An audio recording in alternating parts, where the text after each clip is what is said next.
Big Z Reviews. Uncharted is the newest video game to get a film adaptation, and once again, it's okay. Everything in here. Why the map? This is the path that Ferdinand Magellan took to sail around the world. You know your history. It's the biggest treasure that's never been found. 5 billion, easy. I think you're here because you're your brother. Well, you know my brother Sam? So for my background with the Uncharted series, like at the time back when they were out, I was an Xbox 360 man, but my brother had like all the systems, and he was living in Syracuse, New York at the time, and like when he would have to travel for business, like I would come up to and bring my dog and house sit and pet sit for him, and I would like play all the PS3 games that I didn't have access to at home.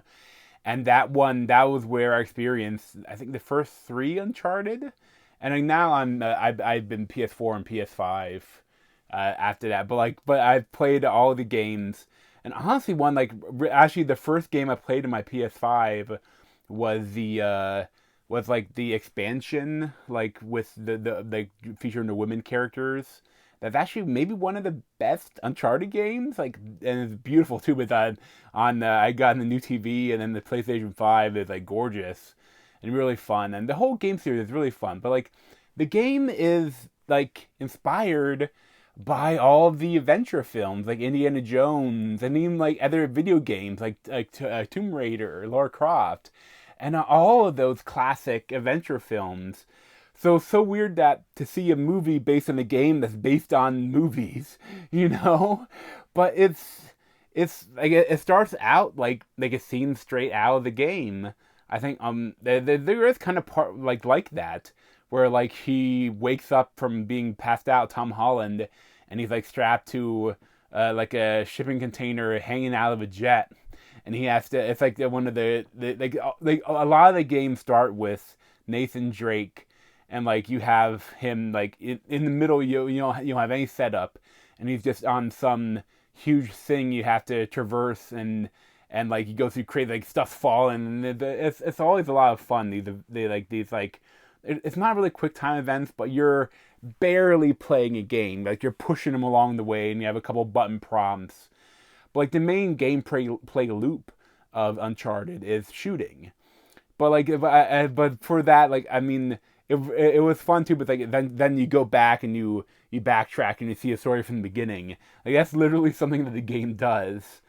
But I think the weird thing is to go young, like with Tom Holland. Like he's young, but he's not young enough. Like he's not Nathan Drake. And then Mark Wahlberg, I think he was originally supposed to play Nathan Drake. Then they got Tom Holland, and so he became Sully. And Sully is not Sully. He doesn't even have a mustache. And they're antagonistic to each other for the whole film. The whole thing, he was kind of like a father figure to Nathan Drake.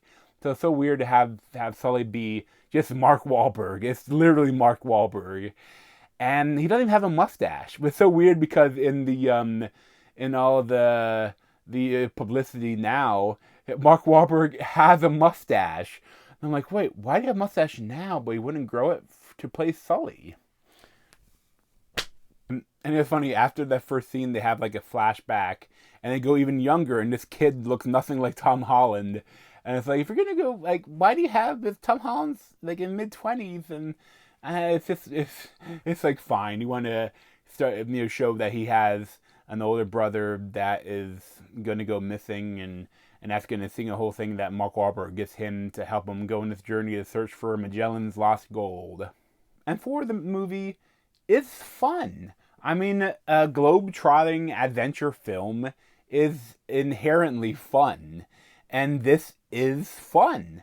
Like, it embraces that whole globe-trotting thing like Da Vinci Code or Indiana Jones, the whole solving stuff and figuring out, like, puzzles and going on adventures. And for when it's doing that, I really enjoyed it. And also, they round out the cast of good guys is Sophia Ali as Chloe, and I really liked her too. But again, I hate that she is so antagonistic to Tom Holland. And also too, there's when they meet, like he has the cross that's like their two crosses are the keys to get the gold. And Tom Holland has it in his zipped up backpack on his bag. And Sophia Lee somehow steals the cross. I shouldn't know where it is out of his backpack. And then and the whole chase scene ensues. And it's like the whole antagonistic thing. Like everyone is such dicks to each other. And it's kind of a letdown. Like there's a little bit of that in the games. But I think that I feel like that so many times there's all this backstabbing. And I just wanted to have them go on an adventure. Like anytime they had to waste 10 minutes of them being, "Ooh, I kind of like you, but no, I don't trust you. I'm going to stab you in the back. No, I pre-stabbed you in the back. How do you like that?" Like it bugs me. And they also have Antonio Banderas as like the head bad guy, and Tati Gabriella as like a mercenary that's in charge of all the goons that they have to kill. And I liked Antonio Banderas as like as a descendant that gave the money to Magellan's journey, and he thinks he deserves that money, and I like him, but like at a certain point, it's a spoiler for like a midpoint of the film really, but it doesn't really matter. But like, well, okay, there's just I mean I won't spoil it, but like I don't like stuff that they do with him. And I feel like that Tati, they never really like say why she's such a bitch. She's just a bitch, and she hates Mark Wahlberg for some reason. And there's just a lot of the storytelling there, like for the character, this isn't great. And like for Tom Holland, like he's like a thief, but he's like really smart. But they don't say how does he know all this stuff. Like they don't really like show like why he is who he is, you know. And again, he just feels like Tom Holland. He doesn't feel like Nathan Drake. But I don't mind that because I mean, I can forget what I know of the game and enjoy it. But then they also have to do the fan service, like, oh, he's wearing a shirt and pants just like Nathan Drake. Oh, he put on the holster just like Nathan Drake in the game. And then, but the funny thing is, like, he never shoots a gun. Like, it's so weird. I don't know if I feel like the whole movie was almost trying to be PG. Like, I think it's PG-13, but, like, I feel like they're trying to make it PG. Because this movie has one of the most ridiculous death scenes I've ever seen in a movie. So, like, a character at one point is, like, backstabbed and has their throat slit. And I know you can't be super gory if you're trying to be PG-13, but there's literally, like, they cut away from the throat slit, and then they cut back to the actor, and he has a red line, literally a red line with, like, a drop and a drop and a drop of, like, it looks like strawberry icing. Like, I want to go up the screen and lick the screen because that's what it looked like.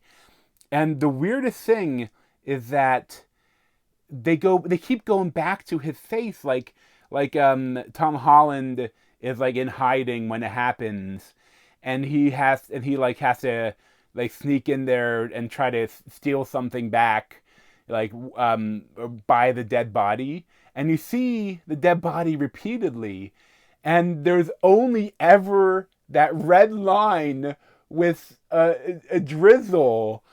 And it's like, why? If you're gonna do that, like have him lay face down or something, or just shoot him. If you don't want to show the cut throat. It honestly looks so bad. I was almost like trying to convince myself that, well, maybe that character isn't actually dead, and this is just a hoax. And I was like, no, that he's supposed to be dead from insanguination. I think I'm screwing that up, but like that he has bled to death by having his throat slit, and you see a little red line. Like, it is so laughable. And there's also, like, I'm not gonna fully spoil it, but I'm gonna spoil a little bit of the climax of the film, and it has some of the most ridiculous things I've ever seen. Like it's just like it makes all the crazy things in the video games seem tame in comparison. Because like the spoiler alert, but not real. It doesn't really matter. They find the ships. They find the gold. Oh wow, the adventure movie about finding the gold. They find the gold. But when it happens, like the mercenaries come in and they're like, so how are we gonna deal with this? Like what's gonna happen? And then like we need to like talk about don't break the ship. And then they take a helicopter and they put a net around the ship and they like fly helicopters, and if the helicopters are flying these ships full of gold that must weigh thousands and thousands of pounds and must be completely rotted out. And it's like it broke my brain. Like I literally laughed out loud in the theater while I was watching it. Like I couldn't enjoy the stupidness of it because it's so bad. Like and they spent a lot of money on it. And I mean but it's just like there's like even the thing like the heroes are mostly on one ship and the bad guys are on the other ship, and they have like a flying ship battle, and it's just like it should have been fun, but I couldn't get over how stupid it was. Because if it was just a cave that no one had explored, the wood would still have dry rotted. But then if they fly the ships straight up out of where this cave is, so that means first of all you have been able to see it in satellite imagery, and second of all, it would be exposed to the elements. Like wood does, unless it's like specially treated, even treated wood decays if you're there for hundreds of years, and the ship is not meant to be supported around the keel like with a net and all this weight on it. It's meant to be floating in water with most. I mean, it's so. It broke my brain. It took me out of it. It was so. The immersion was gone when this happened, and it's just so.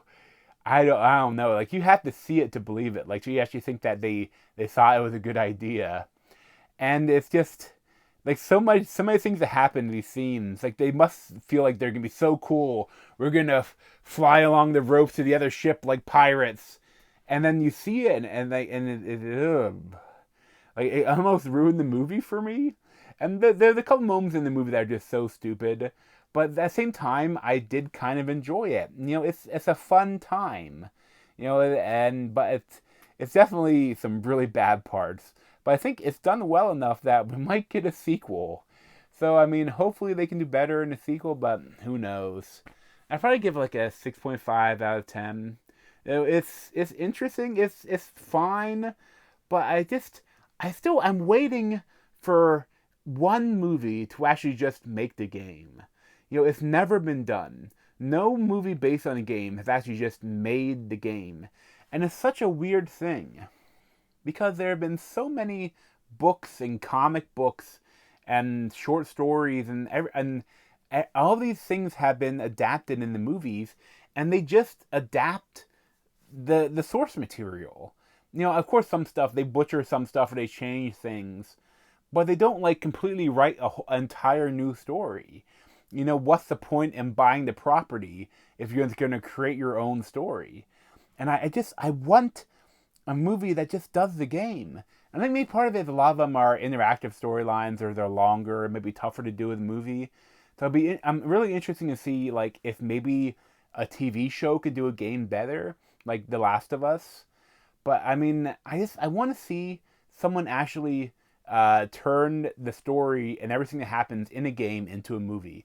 I think the gamers will still enjoy it, but the people that don't know about the game won't know what happens, so it won't matter. I want to see someone try. I want to see if it fails miserably, then I'm like, okay, fine. But I want to see at least them try one time. But thanks for watching. If you want to see any more of me, you can subscribe down below.